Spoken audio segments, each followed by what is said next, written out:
What's up, everybody? It's your favorite touching gifts, favorite nerd, and today we are looking at the Mastermind Creations Reformatted. This is number 47 for what it's worth, Exitus. And the reason why I say touching gift is because this was gifted to me from Tim K and Dennis of the Collector's Bay. They both have YouTube channels, plus they had the podcast. I wasn't expecting it at all. It kind of took me back a bit if you saw on Patreon. So look, a shout out to them for sure, but also a link to all their channels and social media, whatever they want to put is in the description. At the very least, give them a sub or a follow or something. Tell them Scully sent you. It was really a thoughtful thing to do, and they certainly didn't have to do it. And it's weird because it's like one of those figures that I wanted, but I wasn't gonna buy just because it seemed excessive. So, you know, the universe works in mysterious ways, man. Anyway, enough about that. Thank you, gentlemen. I appreciate it and don't deserve it, and you shouldn't have, but you did. So we're gonna review it, but first, we're gonna talk about accessories. First and foremost, he comes with the hands that are correctly decoed, the rewind hand being white, and then the chrome dome hand being the beige, the khaki type color. I gigged them pretty hard for this, so here's the replacement, and good. He comes with two wings. These aren't necessarily accessories, but they do come in the bag, so we might as well go over them. If you can't tell which one is for the right and which one is for the left, the good news is they let you know. They just simply plug into the back here. On both sides, they shall fit perfectly. He comes with a gun. It's interesting because it's just like Rodimus's, except they added extra pieces on, which is kind of... So like this is the Rodimus gun, and then they added a scope that was already there. That port was already there as well, and then the barrel to go on it. So, I don't know. I mean, clever stuff to kind of give it a unique look. In robot mode, you can store it if you'd like on his backpack, and of course he can hold it in a 5mm port style hand, and of course you can use the same backpack port for car mode as well.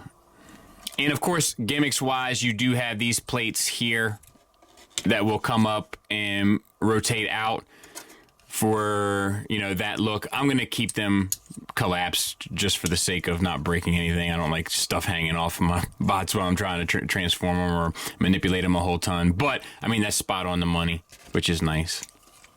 So, let's go through the figure. We'll take his gun off. Head sculpt, really good. We got the mustard color there on the visor, as well as the light blue, and then the eyes are painted with the metallic blue. It looks good. Head is on a ball peg. You get good up. Not really anything down, and a swivel, which is nice. For the chest, torso kind of deco, the maroon looks great, and then the orange looks good on top of it, like the neon orange. It's all on top of this white plastic, so it's gonna pop, which is nice, and the same for the orange stripes down the tire and those little blue marks there at the neck. You get a waist swivel. The backpack does impinge a bit, but it won't get in the way of any articulation that you're really trying to do. The shoulders are super well articulated. You have a universal that comes out to basically a second universal.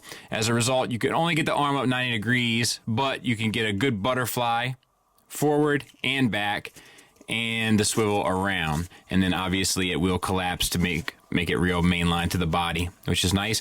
Deco-wise, you have the maroon and the blue. Got a little bit outside the lines there. Not the worst thing in the world. Bicep swivel right above the elbow. Double jointed elbow. And then you have a forearm swivel, which actually can come in handy due to trying to get the butterfly joint to work.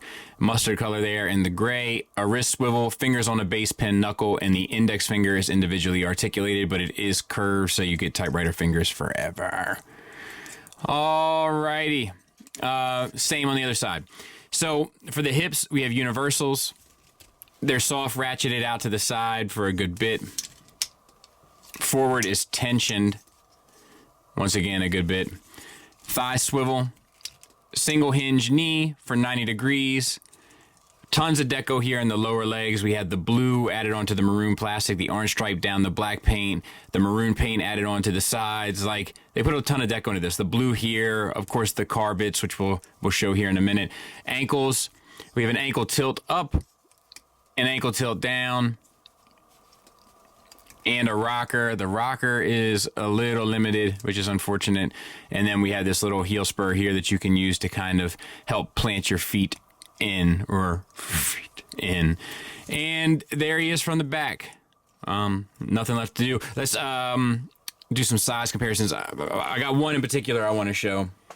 Size comparison wise, I just wanted to take a moment and put him next to his mold mate because it really is a different looking figure. Like, obviously it's the same mold that it's built off of, but I mean, there's enough here that's different to make it really stand out, which is nice. They don't always do this, and every now and then they do, and this would be an example of it, in my opinion. And there he is, kind of in the dark shadows there on my Lost Light shelf. I got to get a riser or something to lift him up a bit.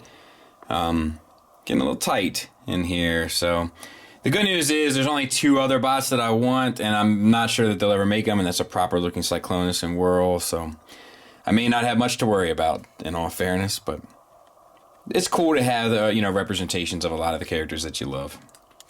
So let's get him transformed. Collapse the and slide them up towards the top.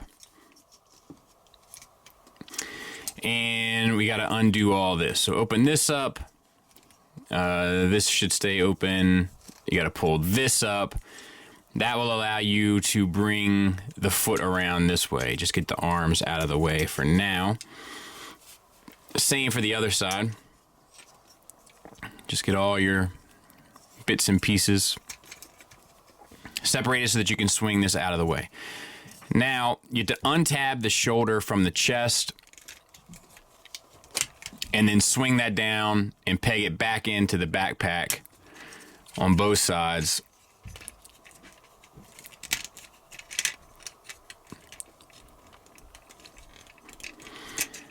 And we'll just get the arms up out of the way for now. That should allow you to bring the chest piece down, flip these 2 pieces out, and then you have to move the chest piece around independently of the lower body or upper body. So there, and then you have to move the upper body back around.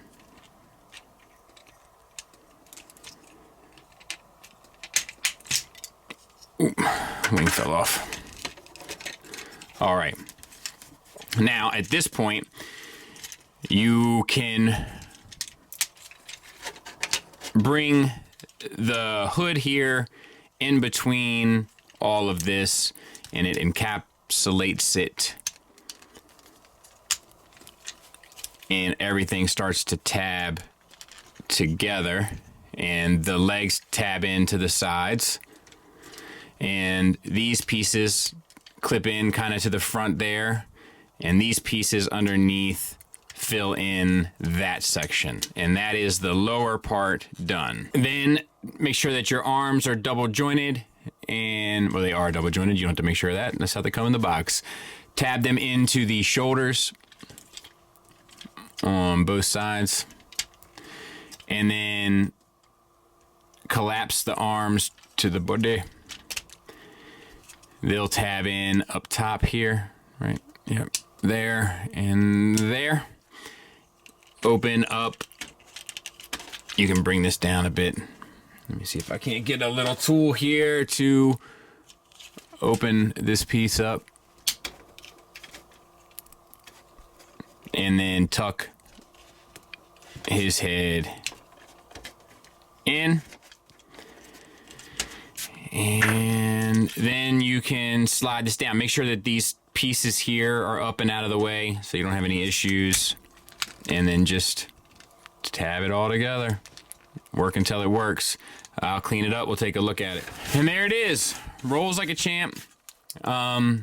It's very compact. Maybe even too compact. And I think I could probably even get this a little tighter if I spent a little bit more time with it. But yeah, I mean, I think it works. The red translucent looks good. All the paint applications look good. The tires look great with that orange stripe down the center, and then the maroon paint helps it stand out. Same with these back tires. You know, the hood detailings with the like headlights on top of the gray, that looks good. I mean, I don't have any issues. There it is next to Tiger Tracks. Decent little size. Negatives. It's tricky because it's pretty refined at this point. If I were to really try to make a point to say something, it would be that some of the tolerances are a little tight or a little wonky, but at the same time, I think that there is a blessing to that, being as though this mold has been used so much. So, you know, I think it's better to have it too tight than too loose, so to speak. And a little bit more ankle rocker still would be nice. I found myself wanting it when I was posing him, taking pictures, etc., etc., so that would have been a nice touch. But honestly, that's really about it. I can't think of anything else that sticks out as something that really needs to be sorted.